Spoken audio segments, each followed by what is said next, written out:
Solo piénsalo, despertar un día y descubrir que tu país entero ha dejado de ser seguro y se ha convertido en un lugar donde simplemente apenas se sobrevive.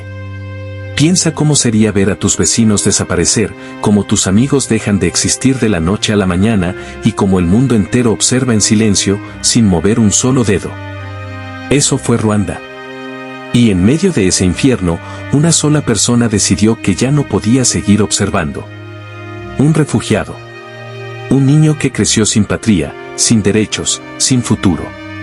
Un muchacho que caminaba kilómetros cada día para estudiar, y que, décadas después, dirigiría uno de los episodios más impactantes de la historia moderna. Hoy descubrirás cómo ese niño se convirtió en el hombre más poderoso, y más temido, de toda Ruanda. Un héroe para algunos. Un dictador implacable para otros. Esta es la historia prohibida de Paul Kagame. Y cuando termines este video, te garantizo que no volverás a ver África, Ruanda ni el poder político de la misma manera. Ahora ven conmigo. Mucho antes de nacer Kagame, Ruanda ya tenía una herida abierta. 3 pueblos convivían en aquel territorio montañoso, los Twe, los Hutu y los Tutsi. Durante siglos, esas diferencias eran móviles, flexibles, casi invisibles. Se podía cambiar de grupo por matrimonio, por riqueza, por profesión. Pero todo cambió cuando llegaron los europeos. Primero los alemanes, luego los belgas.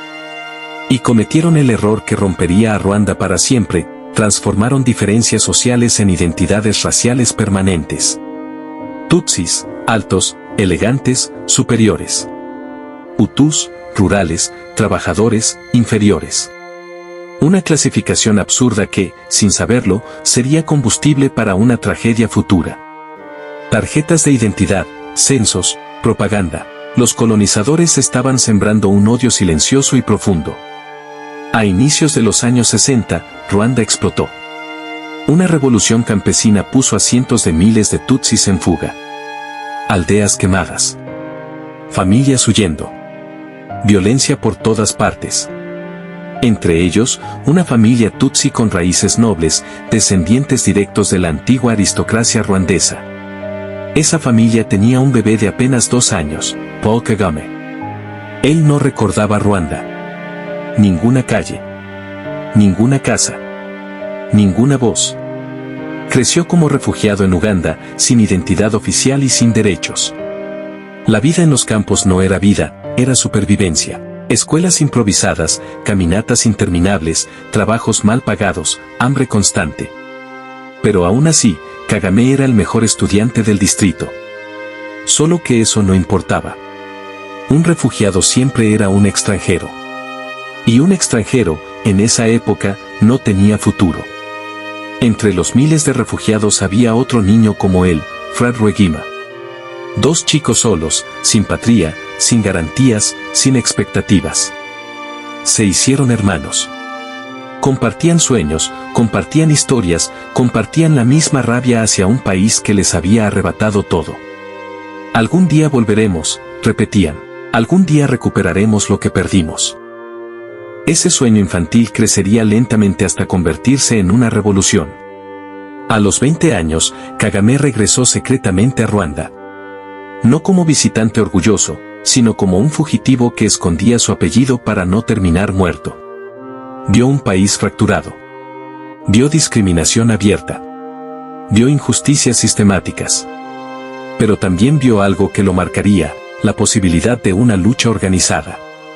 En ese viaje despertó en él una obsesión, entender cómo funciona el poder. Cómo se mueve. Cómo se gana. Cómo se mantiene. Desde novelas de espionaje hasta biografías revolucionarias, empezó a estudiar estrategia casi como un fanático. Y entonces, Fred volvió a aparecer, pero esta vez como guerrillero.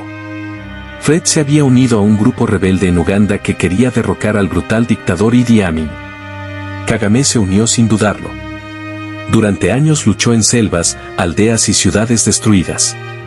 Aprendió inteligencia militar, análisis estratégico, operaciones clandestinas. Cuando Museveni finalmente tomó el poder en Uganda, Kagame ya era un experto en guerra. Pero su mente seguía fija en Ruanda. Si pudimos liberar Uganda, podemos recuperar Ruanda. Esa idea los llevó a crear el Frente Patriótico Ruandés, FPR. Había nacido la semilla de una guerra que cambiaría la historia del continente. 1 de octubre de 1990. El FPR cruza la frontera. 2000 combatientes. Un líder, Frad. Pero en el segundo día de la operación, Frad muere. Hasta hoy, nadie sabe la verdad. Asesinato. Traición interna. Error militar. Lo único cierto es que la rebelión quedó descabezada. Kagame estaba estudiando en Estados Unidos. Al saber lo ocurrido, regresa de inmediato. Lo recibe un ejército derrotado y aterrorizado. Pero él no retrocede, él reorganiza. Él cambia la estrategia. Él convierte una derrota segura en una guerra que volverá a encenderse. Y durante años, el FPR resistió desde las montañas. En 1993 se firma un acuerdo de paz, los Acuerdos de Arusha. Parecía el fin del conflicto. Pero era solo el silencio antes de la tormenta. Mientras los líderes estrechaban manos ante cámaras, otros grupos radicales preparaban algo mucho más oscuro, una limpieza étnica organizada y planificada. Se importaban machetes. Se entrenaban milicias. Se creaba propaganda extremista. La paz era un espejismo. 6 de abril de 1994. Un avión con el presidente ruandés es derribado en la noche. Los responsables jamás se confirmaron. Pero ese evento fue suficiente para que todo explotara. Bloqueos.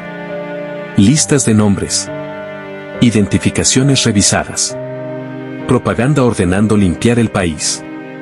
En 100 horas, cientos de miles de personas fueron asesinadas. Ninguna organización internacional actuó. Nadie intervino. Nadie detuvo nada. La única fuerza dispuesta a enfrentarlo fue el FPR. Kagame vio lo que sucedía y entendió que la paz era imposible. Actuó sin esperar apoyo de nadie. Su ejército avanzó mientras miles huían o morían. En julio de 1994, el FPR entró en Kigali. El genocidio terminó. Pero la pregunta más difícil surgía apenas ahora: ¿quién gobernaría un país completamente roto? Kagame no tomó la presidencia inmediatamente. Se convirtió en ministro de Defensa y vicepresidente.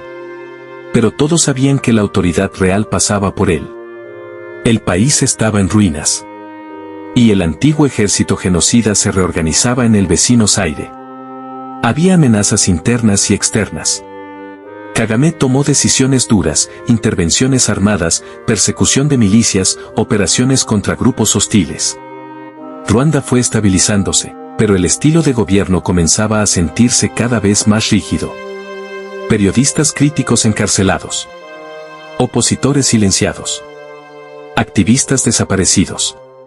Los que denunciaban irregularidades eran perseguidos o tenían que exiliarse. Elecciones con resultados casi absolutos. Reformas constitucionales hechas a medida. Lo que había empezado como liderazgo transformador.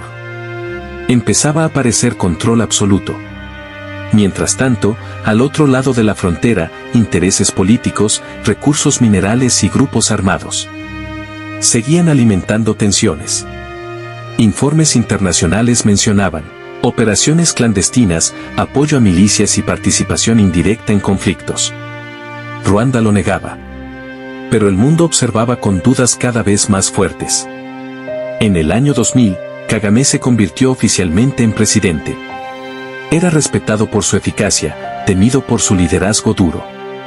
Y criticado por su falta de libertades. Creó uno de los países más estables y con mayor crecimiento de África. Pero también uno de los más controlados. Ruanda pasó a ser el ejemplo perfecto de una paradoja moderna: seguridad y orden extremos. Libertad política mínima. Hoy, Paul Kagame es visto de dos maneras: para algunos, un salvador, un estratega brillante, el hombre que reconstruyó un país destruido. Para otros, un autócrata, un líder que teme perder el poder, un gobernante que no permite voces críticas. La verdad es compleja. Porque Kagame representa dos cosas al mismo tiempo: el héroe que detuvo un genocidio. Y el líder que después gobernó con puño de hierro. Así termina la historia de Paul Kagame, el refugiado sin patria, que terminó controlando un país entero. Un niño que perdió todo. Y un adulto que lo ganó todo. ¿Salvador o dictador? ¿Protector o tirano? La respuesta depende de a quién le preguntes. Y quizá, de qué tan dispuesto estés a mirar la historia sin filtros. Si llegaste hasta aquí, gracias por ver este video completo. Suscríbete para más relatos del África prohibido. Historias que nadie más se atreve a contar.